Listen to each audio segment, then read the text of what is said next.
The Wisconsin State Assessment System for public schools is getting an overhaul. It's part of the three major reforms taking place in education in our state.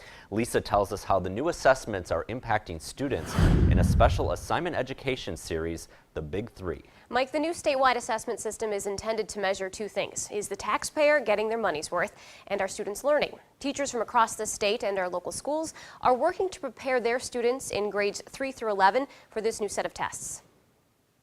Turn towards your computers.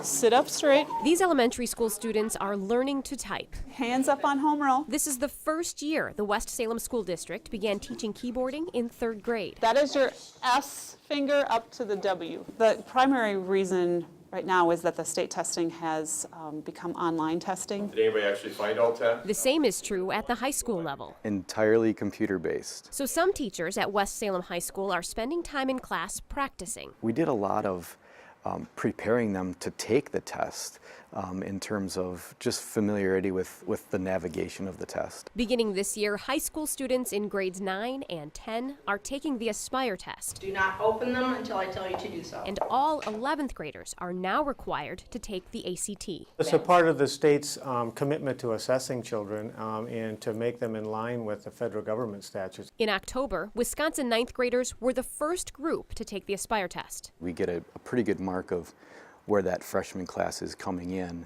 and then we're going to be able to assess them again in the spring, probably in April, and get a good gauge on their growth from this year. But the Aspire test also prepares students for something bigger.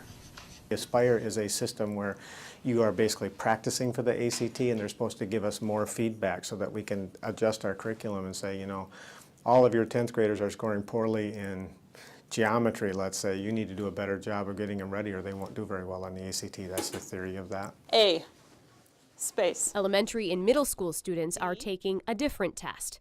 The Smarter Balanced assessment will be given to students in grades 3 through 8 this spring. They've been designed to begin a formal process of measuring how well our students are gathering or working their way through the Common Core standards. This test is also entirely computer-based. This is a reading passage, and the student would read the passage, but then they'd have to come over to the side, and it says type your answer in the space provided. And so where before it may have been done as a paper and pencil kind of thing, now they're expected to be able to type in there. We're going to do something called build a sentence. So while students prepare to take the state's new set of assessments, teachers and administrators prepare for the results. It'll give us a starting line to say, hey, we've done all this work.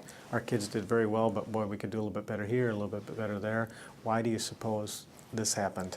That's what we're anxious about. And if the data from these new statewide assessments is able to help educators answer that question, they may have found the key to improving student achievement. Well, school districts from across the state, including West Salem, are expected to get the results from the 9th grade Aspire exam in the first week of December. And then what does West Salem do with those results? Well, they're not really sure at this point. The district isn't clear how the state's going to be presenting the data to the individual school districts, but once they actually get a look at the test results, they're going to know then how to present them to families or community once they see what they receive from the state. All right, we'll have to wait and see on that.